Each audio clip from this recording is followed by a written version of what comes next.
All right, Will Gunter from the all-new Early Game 107.5, talking South Carolina football each and every Friday. We're breaking down the top quarterbacks in the SEC.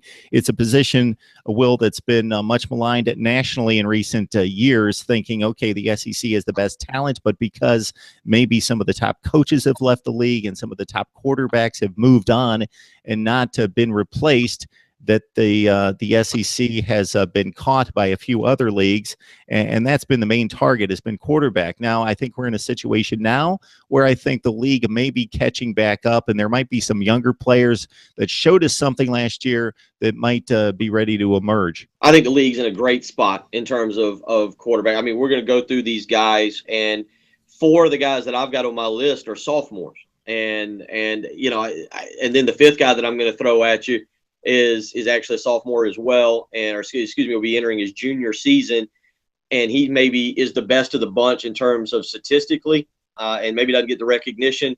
Then you look around, you see like a Felipe Frank. Florida, I will admit this, I left Florida off my list because I haven't seen Felipe Franks, and I don't know where to put Malik Zaire just yet. But man, you talk about a league that's enhancing themselves with quarterbacks. It's going to be really fun to watch some of these guys develop over the next few years and see kind of who rises to the top. One of the first times I saw Malik Zaire, it's already been almost 3 football seasons ago. So he was the backup to Everett Golson at Notre Dame and got some spot duty, usually mop-up duty, but in the bowl game against LSU, a back-and-forth contest between the Irish and LSU, he came on and hit 12 of 15 for about 100 yards. And on the final drive, leading a game-winning touchdown drive against an LSU defense stacked with NFL players, hit 3 fourth-down passes that he just threaded the needle and looked really good. Now, since then, he's kind of disappeared and fell out of favor. And other players, Deshaun Kaiser in particular, who might be starting in the NFL someday. So it's not necessarily could have been a tough spot for him. But Malik Zaire's got some skill. He's a left-handed quarterback. Definitely has some talent and can move out of the pocket and make some defenses on their heels. Jim McElwain, you would think, for the first time during his stay at quarterback, has some options at quarterback, and because of his knowledge of the position, is going to make the right choice. So it'll be interesting to see who emerges there out of Florida. So, Will, would love to hear your top 5 at quarterback. This was tough because you had guys that stepped in the middle of the year, and how do you exactly rate them? But at number 5, I've got Shea Patterson. And Shea Patterson could easily be number 1. That's the crazy thing about this thing. Shea Patterson last year plays the very end of the year, throws for 880 yards, 6 touchdowns, and 3 interceptions. Reminded some in his style of play of Johnny Manziel. But I went Shea at number 5. It easily could have been number 1. At number 4, you know, I went Jacob Eason. I'm going to be a homer here. I'm going to put my guy Jake Bentley ahead of him. Jacob last year, 2,400 yards, 16 touchdowns, 8 interceptions, only completed 55% of his passes. Again, I'll admit I was a little biased. When Jacob Eason rolled into Columbia for the game in October against South Carolina, Jacob Eason was 5 of 17 in that game for about 20 yards. Awful performance that day. Georgia did not win because of Jacob Eason. They won in spite of Jacob Eason. He was a little up and down this year. I think he's got to watch himself. Jake Fromm, the quarterback that they've had step in there, the incoming freshman who was there for spring practice. Jake Fromm, really, really good as well. But I got Jacob Eason at number 4. At number 3, I got Jake Bentley. Would have been fascinated to see Jake Bentley start against, say, a Kentucky earlier in the year, maybe even a Georgia when South Carolina was still trying to find their way offensively. Jake Bentley last year, 1,400 yards over the final 7 games, 9 touchdowns, 4 interceptions, but a 65% completion percentage. Now, again, just 7 games started, but that's higher than Jalen Hurts. That was 10% higher than Jacob Eason. That was 10% higher than Shea Patterson, who we're talking about here. Jake Bentley's completion percentage, very impressive last year. The not impressive thing, he really struggled against Florida and Clemson, 2 of the better defenses. I'll put more of the blame on the offensive line than I will on Jake Bentley, but he's number 3. Number 2, I think maybe the most underrated quarterback in the country, playing for maybe the most underrated quarterback coach in the country. That's Nick Fitzgerald at Mississippi State playing for Dan Mullen. You think about Dan Mullen's career. Talk about Alex Smith. Talk about Tim Tebow. Talk about Dak Prescott. Man, you tell me another coach out there who can promote themselves as guys who coach those quarterbacks.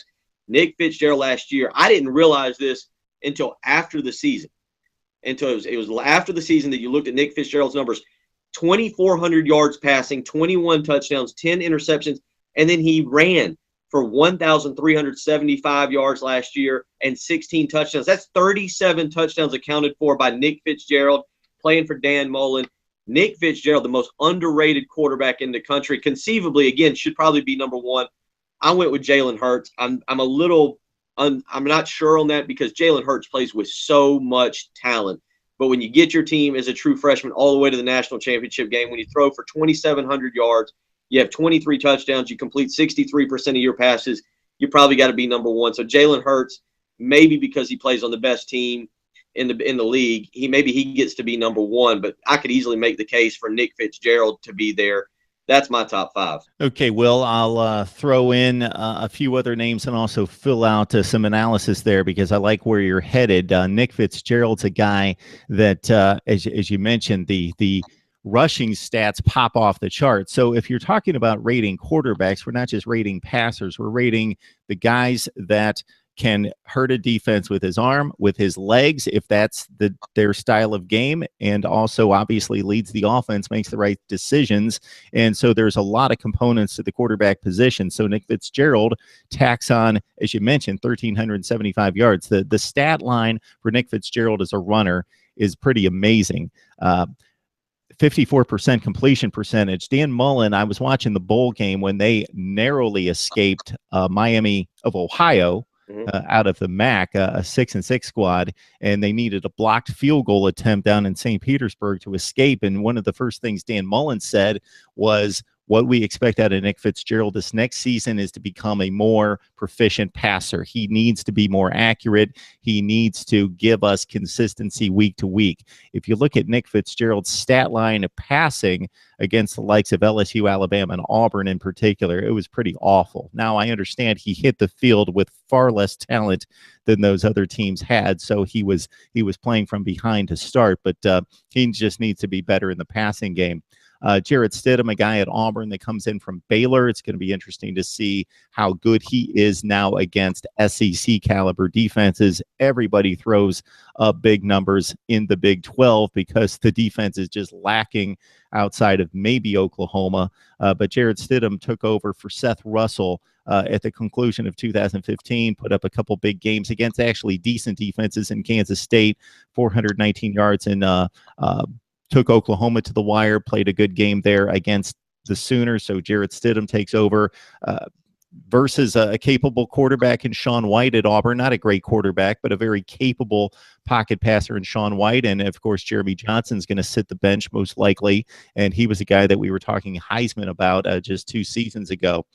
Drew Lock, his statistics a bit overrated because they mostly came out of conference against some light competition.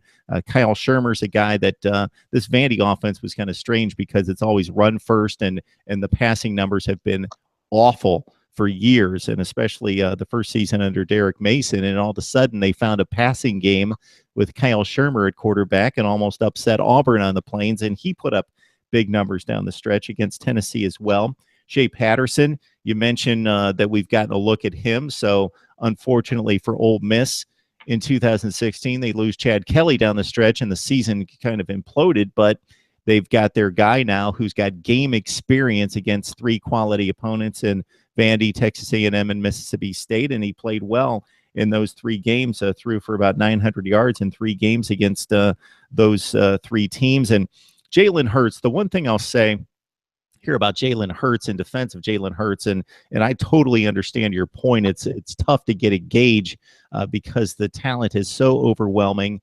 He gets more time in the pocket. The offensive line's elite in particular. But he did look a bit rough coming down the stretch. The Washington game wasn't pretty, but they didn't need him. The Clemson game, they needed him, and it wasn't real pretty most of the time. But the last 2 times he came off the field, Will, as you well know, he produced touchdowns for Alabama when they needed it. Right. It became a back-and-forth struggle. He put up a touchdown. Deshaun Watson matched him. He put up another touchdown. and he capped the drive with a long touchdown run. And then Deshaun Watson won the game, and Jalen Hurts is standing on the sideline, and he did all he could do. There was only 1 second on the clock, so on the biggest stage, he pulled through in the fourth quarter with consecutive touchdown drives and did all that he could do to win a national championship. So Jalen Hurts comes back for his sophomore campaign, and you would think that there would be that ginormic, making up a word there, leap for Jalen Hurts in terms of his development as a passer in particular. We know what he can do with his legs. Yeah, with Hurts, again, you're right. And there wasn't many games where he had to throw the ball a ton. He had the big game against Auburn that I think kind of impressed me, but they kind of blew Auburn out. And he threw for 286 yards in that game. And I think the last 3 games is where maybe there were some flaws.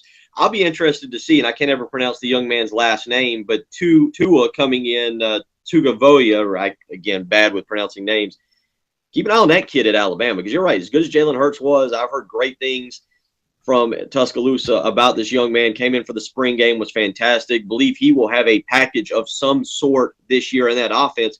Jalen Hurts doesn't have that job locked up by any stretch of the imagination. Lane Kiffin was on a radio station not too long ago in Tuscaloosa and raved about this young man that they brought in from Hawaii. Was the 5-star recruit, one of the top quarterbacks in the nation last year.